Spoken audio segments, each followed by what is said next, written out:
It was supposed to be different this time. The Cleveland Browns came out with energy, confidence, and purpose.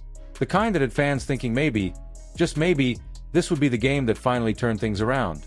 Gabriel was locked in from the very first drive, commanding the field like a veteran, hitting his receivers with precision, and moving the ball efficiently. The crowd could feel it. The long wait for a complete Browns performance might finally be over. And when Gabriel threw two impressive touchdown passes, one to David Njoku that sent the stadium into a frenzy, it seemed like Cleveland was about to deliver the kind of statement win they've been chasing for years. But by the final whistle, it was heartbreak all over again. The Browns blew another lead, this time to the Minnesota Vikings, in a loss that hit differently. Not because of bad luck, but because of leadership that continues to fail at the worst possible moments. This wasn't about the quarterback. It wasn't even about the defense falling apart in the fourth quarter. This was about the same old story. Kevin Stefanski's inability to close games, make adjustments, and inspire consistency when it matters most. The Browns have now gone week after week unable to score more than 20 points when Stefanski is calling plays. No matter how you break it down, whether it's the offensive line, the receivers, or the quarterback, the one constant in every loss is the coach. And fans are starting to lose patience. Early in the game, the offense looked sharp, executing with balance and rhythm. The running game opened up space for Gabriel to work his magic through the air, and for the first time in weeks, the play calling seemed to match the team's energy. But then, as if on cue, everything changed. The second half was a slow collapse, the kind Cleveland fans have grown painfully accustomed to. Missed opportunities, conservative decisions, and clock mismanagement turned what could have been a statement win into yet another frustrating defeat. By the fourth quarter, it was clear that the Browns had lost all sense of momentum. They picked up just one first down in the entire quarter. One. And when the defense needed to make a stop, they couldn't. The Vikings marched down the field with ease, taking advantage of miscommunication and blown coverage. Denzel Ward, who has often been a reliable playmaker, found himself out of position on the decisive touchdown, but analysts like Darrell Butler didn't hesitate to point out the real issue: coaching. Butler argued that the collapse wasn't about one player or one mistake, it was about poor leadership from the top down. The game plan fell apart in critical moments, and once again, the Browns seemed unprepared to handle pressure situations. It was as if Stefanski's sideline froze when it mattered most. After the loss, Stefanski's press conference felt like déjà vu standing in front of reporters. He gave the same calm, practiced answers fans have been hearing for years. "We just need to do a better job closing out," he said. "It's on all of us. Offense, defense, special teams, coaches, players." But to the fans, it sounded hollow. There was no accountability, no specific insight, just another vague promise to keep grinding and get back to work. It's the same line after every loss, and it's wearing thin. Cleveland's frustration isn't just about losing games, it's about how they're losing them.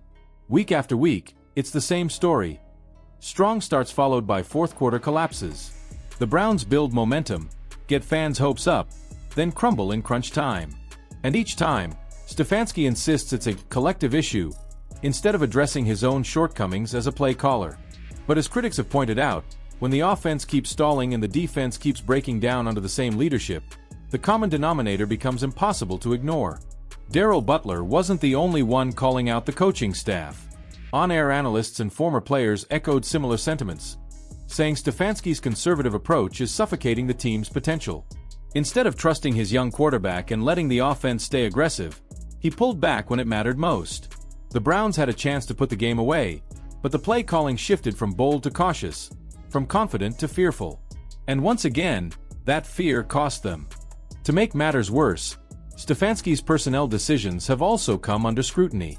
Many are questioning why Joe Flacco was listed as the backup instead of Shedeur Sanders. During the late stages of the game, when Gabriel was visibly fatigued and struggling, a spark off the bench could have changed the momentum. Rex Ryan was among the loudest critics, arguing that Stefanski missed a huge opportunity by not having Sanders ready to step in. According to Ryan, bringing in the young, energetic quarterback could have given Cleveland the push it needed to finish strong. Instead, the coach stuck with the same predictable rotation, and the game slipped away. It's a pattern that's become all too familiar in Cleveland. Moments of brilliance drowned out by a lack of direction. Players giving everything they have while leadership fails to put them in position to succeed. Each loss feels heavier than the last because the fix seems so obvious, yet so far away. And with every defeat, the noise grows louder, from the fans, from the media, and even from inside the organization. The Browns are not a team lacking talent. They have a strong quarterback prospect, a dependable tight end, and one of the more underrated defensive units in the league. What they lack is cohesion, a sense of trust that starts from the top and trickles down to every level of the team. And as long as Kevin Stefanski continues to deflect blame instead of addressing the root of the problem, that cohesion will remain out of reach. This latest loss isn't just another mark in the L column. It's a reflection of a deeper issue, one that speaks to the Browns' identity crisis under Stefanski. How many times can fans hear the same post-game promises without seeing real change? How many times can players give everything they have, only to watch poor leadership undo their efforts? There's only so long an organization can tolerate mediocrity before something has to give. For now, Cleveland fans are left wondering what's next. Does Stefanski still have the locker room's trust? Can Gabriel build on his flashes of potential? Or will he become the latest young quarterback stifled by bad play calling and worse management? And what about Shedeur? Will he finally get a chance to prove what he can bring to this team? The Browns' problems run deeper than one bad Sunday.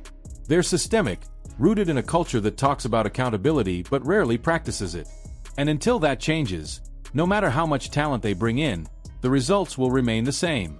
Another week, another heartbreak, and another round of "we'll get back to work" from a coach who's quickly running out of excuses.